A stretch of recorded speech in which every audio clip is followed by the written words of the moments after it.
Hello and welcome to this screencast entitled Hawk Rules for iPads. And thanks for watching. My name is Andy Phillips and I'm the principal of Harvey Swanson Elementary School.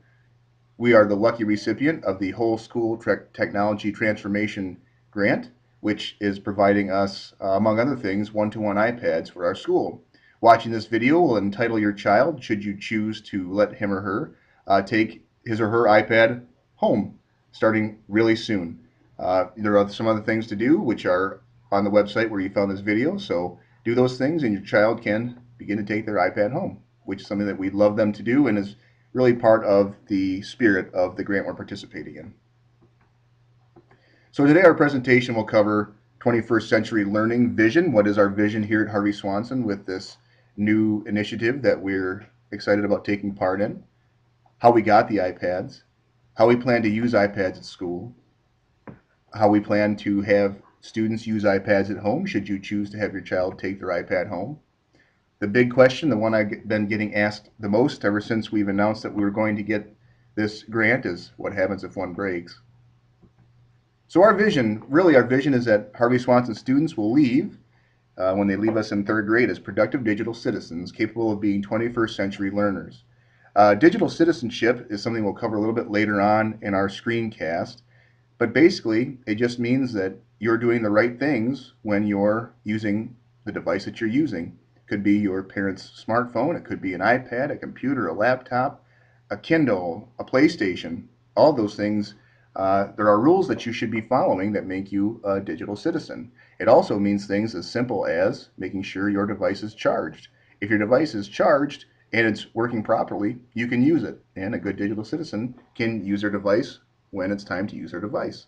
And a 21st century learner is something that really, if you're watching this, you probably are as well as I am. It's someone who uses 21st century technologies to their advantage to answer questions. So often I'll be watching TV at home and maybe I'll Google a player, or I'll Google a player they mentioned on TV to see what happened to that sports figure or whatever. But the answers are right in my pocket and I use those. That makes me a 21st century learner. Students will use them when applicable. So another thing people have been asking me a lot is, how much screen time will my child have? The answer to that is, I don't really know. Just like I don't know exactly how often your child holds a pencil during the day, or I don't know how many minutes they're looking at a chapter book or a textbook or a worksheet each day. The goal and the vision is that students will use them when applicable, and that iPads become just like another school supply, thought of much in the same way as a new textbook that students will have access to on a daily basis. So students will have these at their use whenever the teacher thinks it's an appropriate time to use their device. And the goal is that pretty soon the newness and coolness wears off and kids just grab these things because that's the next tool they're going to be learning with that day. The history of how this came to be is it started off, well, as a grant from the state of Michigan. It's a pilot program to engage students from all over the state with the best technology available. We're the only school in Oakland County, and there are 14 other schools in the state, ranging from Charlevoix to Battle Creek. The grant started as the Michigan Department of Education's initiative, and the entity that won the competitive grant process was the Genesee Intermediate School District. Their logo was right down there. Then we submitted an application to join this grant, and we were chosen to participate. The goal of the grant is to transform the classrooms in our school into one-to-one learning environments, and there's more to it than just giving each child a device. The goal is making instruction more engaging and interactive to positively affect student learning. Some key components, so besides number 3, which is a device for every student and teacher, number 1 is a very exciting component as well, which is a robust wireless network. And actually, we're going to be pushing iPads out to devices, not by plugging them into a cart or anything like that, but we'll be pushing them through our wireless network, something that we're very excited about for an efficient way to get apps onto devices. Classroom technology is also being upgraded. All classrooms are getting new projectors as well as an Apple TV, so that each teacher and the students in that class can all project to the screen in the classroom. Of course, number 3 is exciting as well, a device for every student and teacher. Number 4, we've been participating in, really not so much through the WSTT grant, but more things that we've been doing locally. Starting in the summertime, we held several summer sessions that teachers came to. We did a summertime book study, all optional. Teachers at Harvey Swanson have been really receptive to this new style of learning, which they really have to do themselves because they've never really had this much technology in a classroom besides a computer lab that they went to once a week. Now they'll have it at their disposal every day. Number 5 will be participating in some studies that will gauge what it really takes to make a school like ours into a one-to-one learning school. Harvey Swanson truly is a perfect place to do this because really our structure is kind of old. It's been everything in its history. And if this is something that they want to study, it's kind of exciting that they'll be doing it here where they can really judge the impact of what it takes to make a school like this into a 21st century learning environment. So how we'll use iPads at school. Teachers have been learning about ways to integrate iPads into instruction, like I talked about on the previous slide. Really, what I'd like when this is all said and done is I'd love to compare an iPad to any assignment that a teacher assigns a student. So picture a worksheet. Um, there are times when a worksheet is the practice that's needed for a student to grasp the content that the teacher that was in the teacher's lesson. But an iPad app or an iPad, something to create with on an iPad, might take the place of a worksheet, and it might not.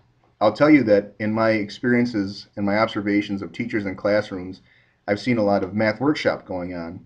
And oftentimes in math workshop, teachers will have a station be an iPad station.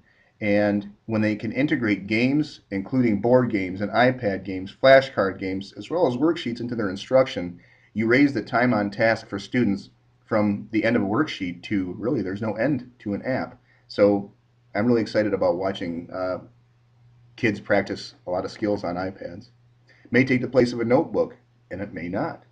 A lot of times, teachers will use apps for creating. Each one will have iMovie and something called Educreations, which we'll get into in just a few moments. That might take the place of a notebook. I know when I was in the classroom, I would often have reluctant writers, kids who just did not want to start writing. They couldn't think of anything to write about. It was a painful process to get them to put pencil to paper. I'm hoping that with iPads, we could have them do something like using a Puppet Pal app to make a storyboard with puppets of something that they had happen to them in their own lives. Well, if the kid can tell a story to an iPad, we can then take that iPad story they recorded and have them put it to paper in a notebook. Maybe used for practice, and it may be used for creating. All of those things are something that we're excited about. For enrichment, we're excited about that as well. Students may finish work early, and the teacher may assign them a research project, or they may assign them to make an Educreations presentation about how to solve a certain math problem. The possibilities are endless for enriching the learning of students. So a few of the apps that we've already put on the iPad so far for practice. This is a neat one here. The new math program that we have, Bridges, has several apps that we put on the devices, and this is the number rack, which teachers are using in their classrooms. We also have bought a subscription for each student for IXL and RAS Kids, math and reading programs. Teach Me Kindergarten and first grade are big for those levels of teachers. They really like those on our iPads from the last couple of years. And Infused Learning is one of an example of a website that uses iPads or computers or smartphones or whatever as a response system. So teachers can do quizzes and something as simple as a lunch count might be done on Infused Learning as well. Creating an enrichment, something that I'm most excited about. We've already talked about Educreations, which is kind of a junior PowerPoint, but it's a more friendly version of PowerPoint. Students make a screencast. They can also insert pictures, and they can annotate using a virtual ink to prove their point, to solve a math problem. Then they can show it to their whole class. iMovie will be on all of our iPads. It was amazing to me last year at a Festival of Technology. I did a presentation 6 times during the day from kindergarten through 3rd grade students about how to use iPad or how to use iMovie on the iPads, and what they came up with was fantastic in just a 35 or 40-minute session. So I'm excited to see what they can do after a year of instruction. Hopscotch is a junior version of a coding app, so students can do some beginning computer programming there. It can get quite complex as well. And we'll really be doing a lot with our cameras on the iPads this year. Students may take pictures of their work, or they may take screenshots of the stuff that they're doing on their iPad, and they may share that with you at home. As far as home goes, teachers will suggest ways that devices could be used at home, such as practicing on IXL or RAS Kids. That would be an example. However, there will never be a time when teachers say, this is a have-to thing with an iPad. All of our iPad homework would be suggestions. It may be an option, but it wouldn't be the only option. You may use any device at home for some of these things. IXL and RAS Kids are great examples. Once you know your child's username and password, you can use them on any device at home. But you may not choose to do that as well. And students will be encouraged to show you how they're using the iPads at school. They may even show you some things you don't know how to do. Of all the things about taking iPads home, that's what I'm most excited about. When students can show you at home what they're doing at school and how they're using iPads. They can also show you what math app they're using so you can see exactly what they're studying in math at that time. Now the big question, what happens if it breaks? If an iPad breaks at school as the result of an accident, it will be replaced at no charge. In other words, if your child drops their iPad and the screen shatters and they were doing what they were supposed to be doing, and it would be just like we would do with a math book here. If something happened to a math book and the child really wasn't at fault, accidents happen, we'd give them a new math book. Same thing with iPads. On the other hand, if an iPad is broken intentionally at school, the student's family will be responsible for repair or replacement costs. We'll talk about that in just a moment here as well. So in other words, if a child slams their iPad on the ground or sword fights with an iPad and they break it intentionally, the student's family will be responsible for the cost of repair or replacement. If an iPad is broken at home, the student's family will be responsible for repair or replacement cost. We do have optional insurance, which is the next slide. It can be purchased for $30. The insurance is similar to cell phone insurance, and you'll see on the table what I mean by that. I'd also like to say before I move away from this slide that we had 30 iPads 2 years ago. We bought 10 more last year. So for the last 2 years, we've had either 30 or 40 iPads in our school used pretty consistently and constantly throughout the day. We've had one that had a hairline crack on the upper corner. Other than that, we are damage and destruction free. And the iPads that we've had at school the last 2 years had really flimsy, crummy covers. The covers that we bought through the WSTT for these are fantastic rubberized covers. They really will sustain quite a beating. So here's the claim table, and this column covers what you would be charged with insurance and without insurance. So for example, if a screen breaks and we figure the cost is less than $100, you would be completely covered.